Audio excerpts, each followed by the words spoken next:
Right, it's Wednesday and I need to film a video this evening, so I need to get my arse in gear. As you can see, the Prelude is outside in its new resting spot. It looks a lot lower already, and that's just because I've got a smaller wheel on it.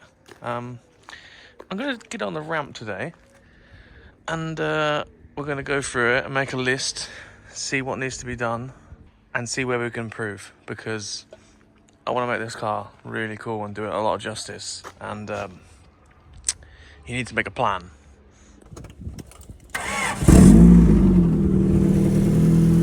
What a honey!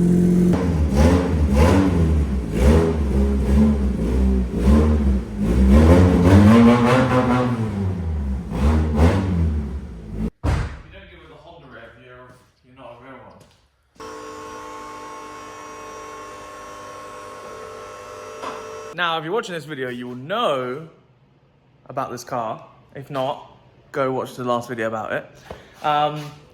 Yeah, this is going to be a project on our channel for the next couple of months, because it does need a fair bit of money spending on it, a bit of time spending on it, and I need to make it look good. So yeah, that's what's going to be on the channel in the next couple of months. It's not going to be every day because it is quite a bit of money that needs to be spent on it, and as you know, there's many other projects on go. So yeah, raise it up on the ramp, look underneath, and we're gonna make a list of what's going on with this car.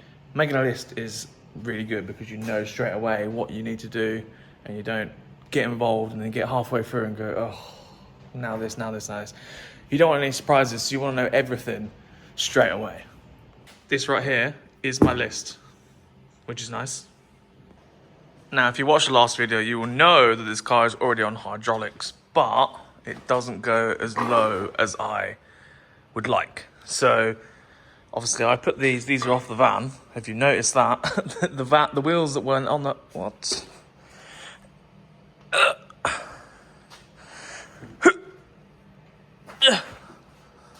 We'll add that to the list. But yeah, as I was saying, you will know this car is on hydraulics and it doesn't go low enough. So I'm going to be writing stuff on this list, what needs to be done to get it lower, as well as getting it roadworthy and stuff like that. But yeah, stick up on the ramp now. Hopefully no surprises, and we're winners. Started off by writing a few things on there already. Obviously the car's been sat for ages, so it's going to need a service, it needs a battery, it needs a couple of other bits like the temperature sensor, air filter. If you watch the random weekly day in the life of me, you'll find out that it needs a temperature sensor and the bonnet needs reskinning. If you don't watch any of the other videos, I do like a daily in the life sort of thing. It's just loads of random clips that happen during the week, which end up equating to a complete video. And it's mainly me just messing about. Well, not messing about, but just odds and ends. And some people seem to enjoy it, so yeah. There's obviously the hydraulics that need redoing. They were done many years ago, and I want to just upgrade the electrics, redo everything, start fresh. The bare bones of it, like the pump, the rams, the lines, they'll all be okay. It's just the wiring that I want to do and make it move a little bit faster, etc, etc. So yeah, that is on the list as well. I've been looking, I mentioned this when I got it, this number plate recess, it's almost like something is missing, you know? But this, I've seen a lot of others, and they have Japanese plates in here, which is just ludicrous to me. I think that's ridiculous. It looks so unfinished, and yeah, I'm gonna try and make something that goes in here, or 3D print it, and then have a continuous grill across and color code it and whatnot. I think that would look really good. And I've not seen any of them. I've tried to look to see if that's already a thing, but I can't find anywhere that has that pictured. So yeah, that's on the to-do list. Side note to that bit there, the 3D printing, I'm actually buying a 3D printer this week. Now, I have absolutely no idea how to use a 3D printer, but I'm gonna have to figure it out because I want to do stuff. There's lots of things in the works at the minute. I've got a website being built. There's gonna be parts on there, like services on there, everything to do with Gresswells. And that's in the works, and there's some parts being made in the background and stuff like that. So yeah, get excited for that because I'm excited, and it's going to change the way I work, I think, because I can't work on cars forever, or custom cars forever. I want to work on my cars forever. So yeah, hopefully we can do something about that. But yeah, not quite sure what's going on with the they're not clipped in. Clip all the lights and stuff because yeah, they're not exactly straight. That's on the to-do list. Interior wise in this car is mint. Like, there's nothing wrong with it apart from parcel shell speakers. That's annoying, but it is what it is. Everything works. When we do the hydraulics, those switches are gonna go. I'll just put little blanks in those, and that'll be that. Right, I've not seen underneath this. You'll get my live reaction. This is always the scariest part. I do want to look, but I also don't want to know at the same time.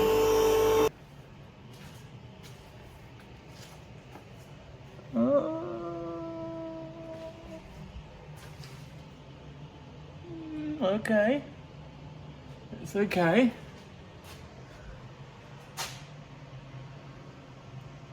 It looks like a Honda to me. Right, they need to go. Wow, man, these, maybe we need some new RAM lines, because they're old. Look, so these are the Hydro RAM lines. There's nothing wrong with the way they're mounted, but as you can see, they're old and they have been there for many, many years. And as low as we're going, they're also going to be at risk. So we might need to get new rams for the front two leader lines, the front two lines. And we need to rerun them through the car because, wow, hopefully this is the lowest point of the car once I'm done. But yeah, there's also a chafe mark on it here. Look, here, and I'm not actually on that line, but actually I think I might be on that line ever so slightly, but that's not a problem. There's just a couple of nicks and stuff in there. These are probably really, really old, so it's bound to be due to change them anyway. Just taking them out and putting them in the car is asking for trouble because they've spent their entire life in this bent shape. So if you take these lines out, which I've done before, and rerun them in a different way, it's likely that you'll kink them and they'll burst, which I found out on my Lupo back in the day. This is all good. This is all new panels here, panel there. This is obviously just seam sealed, solid metal all the way down here, which is good. It just needs to clean that back, reseal it, and then any like surface rust like this will just grind back, neutralize, and then recoat it because it's literally just a repair that's not been finished, but done to a very decent standard, I'll be honest. For a Honda anyway. I've seen much worse. So yeah, this is good. I just need to reseal all that. And then what I'll end up doing is I'll I will cut, but I will coat the underneath of this car, front to back. And yeah, that'll be good. There you go. There's the biggest issue. There is no exhaust whatsoever in this whole entire car, which is a problem because we need one. And I think what I'll do is do a single straight pipe all the way back to here, and we'll put a box in here because I fancy a stainless, like, big box on here. Just a tip. Look at OEM, nothing crazy, but it'll make a bit of a rumble and it will look OEM, so to speak, from the back here. Yeah, so that's a plan. So yeah, apart from the general old car stuff, I'd say it's fairly decent. Now, it looks very surface rusty. underneath here. That's just because it's probably spent its life in Scotland. But honestly, it's all like cast, so it doesn't really matter. It's all solid stuff. There's a couple of bushes that I should probably change. I'll show you that now. Anti-roll bar bushes, dead. The other bushes, like in the bottom of that, they look decent-ish. As decent as they can be. That's probably a little bit perished there. Yeah. Maybe get some arms for those. I'm just seeing a massive issue here. Oh my good lord. That is the piston. Sideways, out of the caliper. It's like pushed out and then it's just underneath it. What? That's nuts. Obviously, that's how it's supposed to look like. Nothing wrong with it there. That's wild. So yeah, that is a big danger must.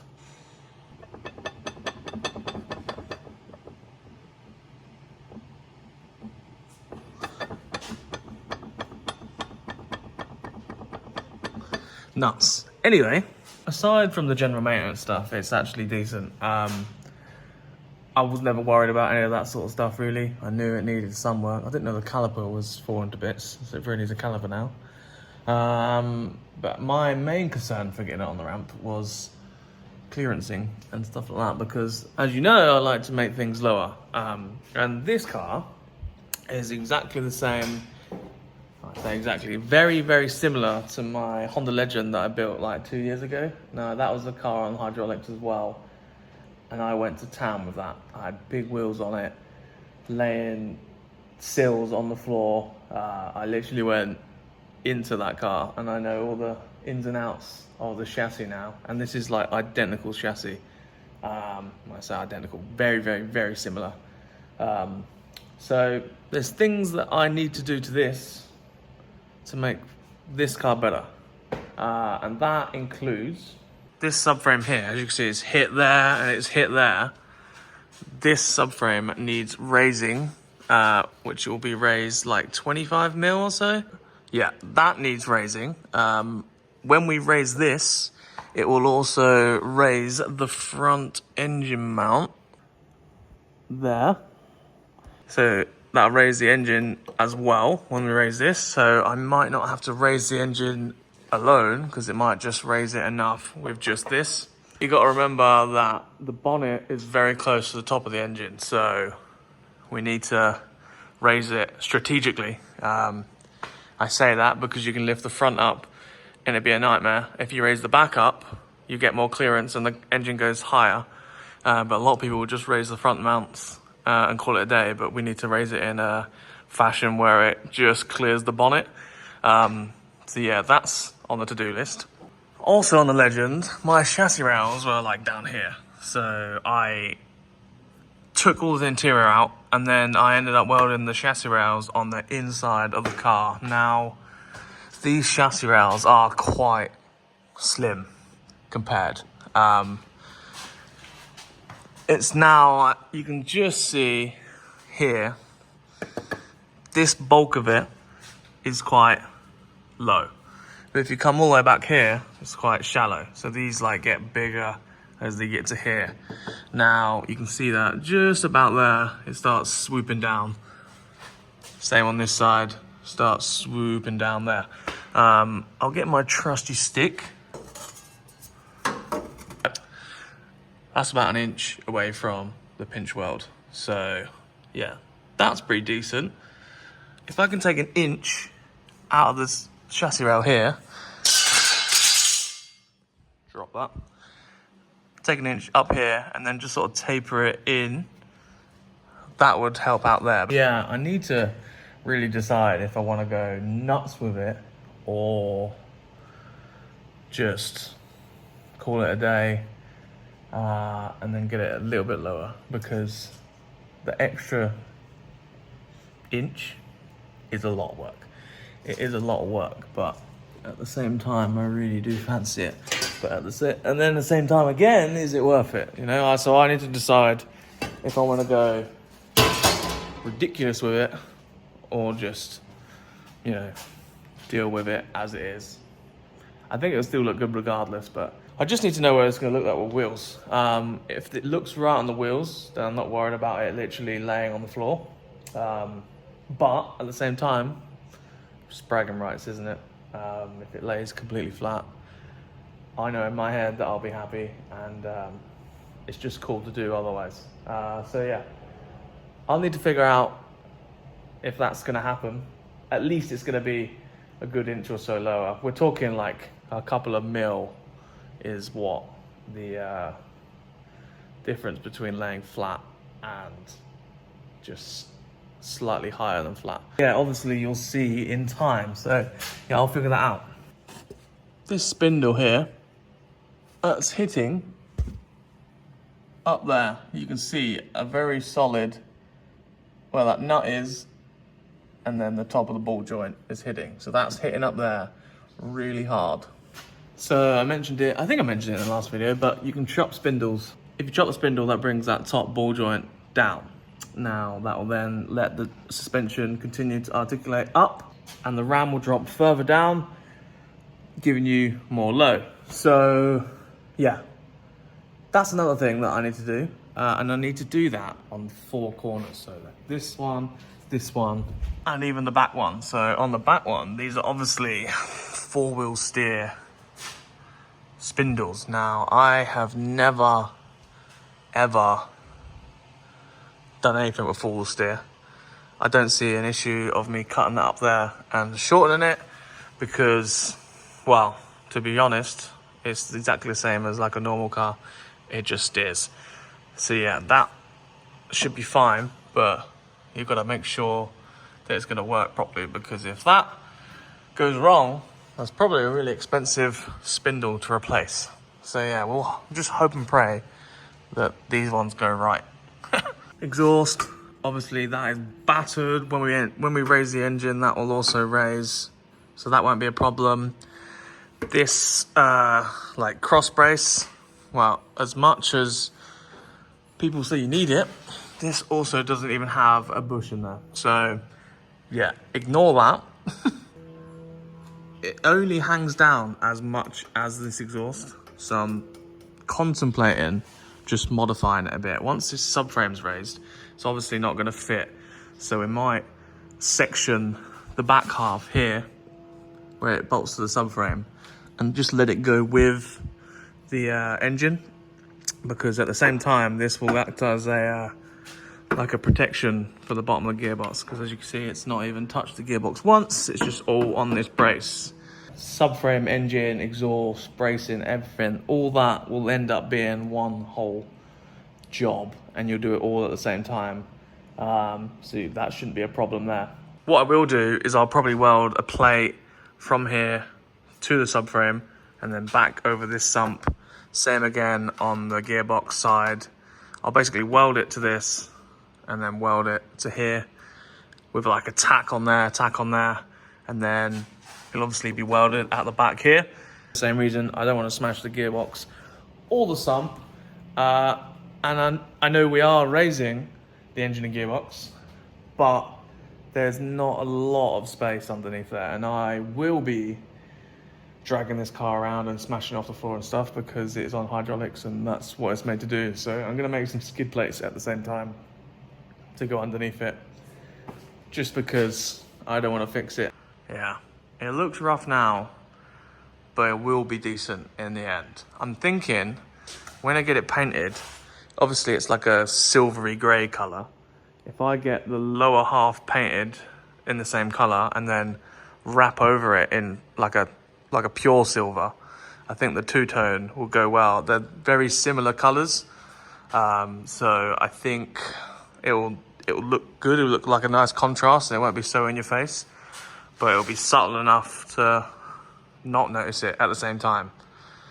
Let me know what you think about the two-tone. I'm so undecided about it, but I do think it's going to be a good option for this car. I forgot to video this, so I'll stick this at the end.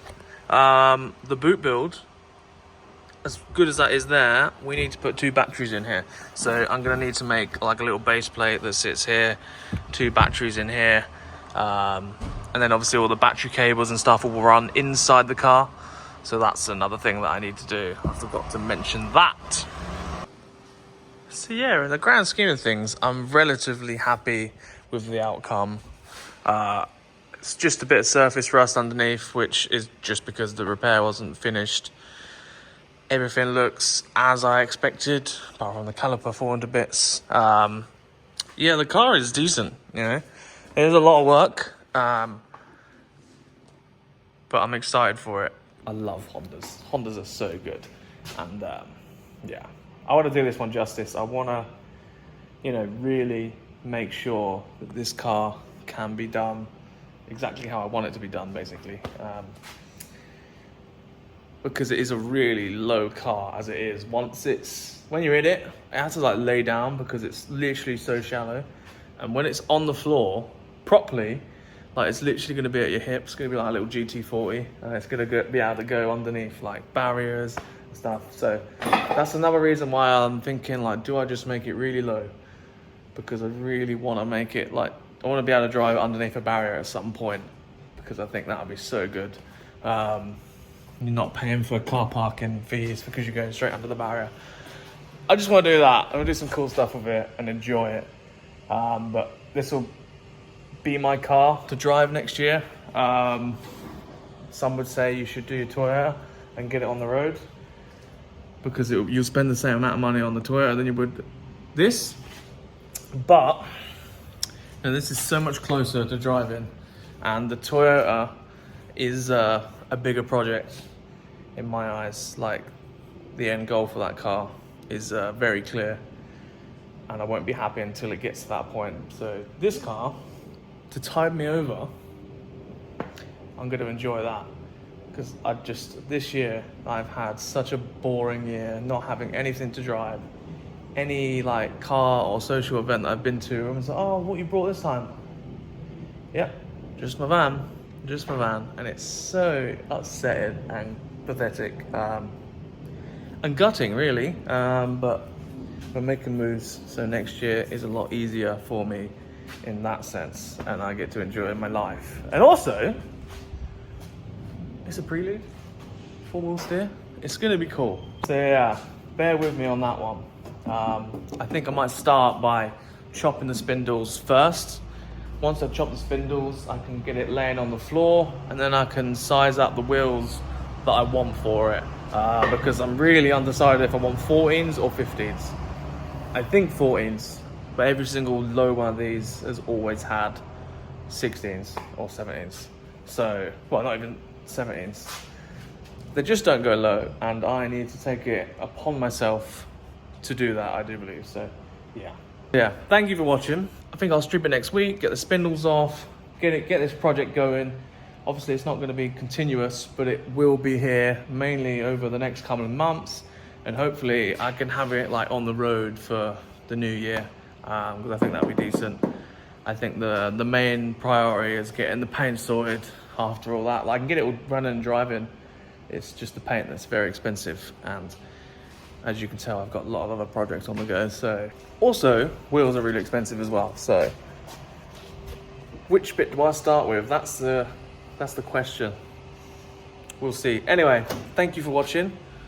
If you don't subscribe or anything like that, you probably should, because, you know, one day, if you subscribe, I'll have an F40, and I'll be really happy. Cheers.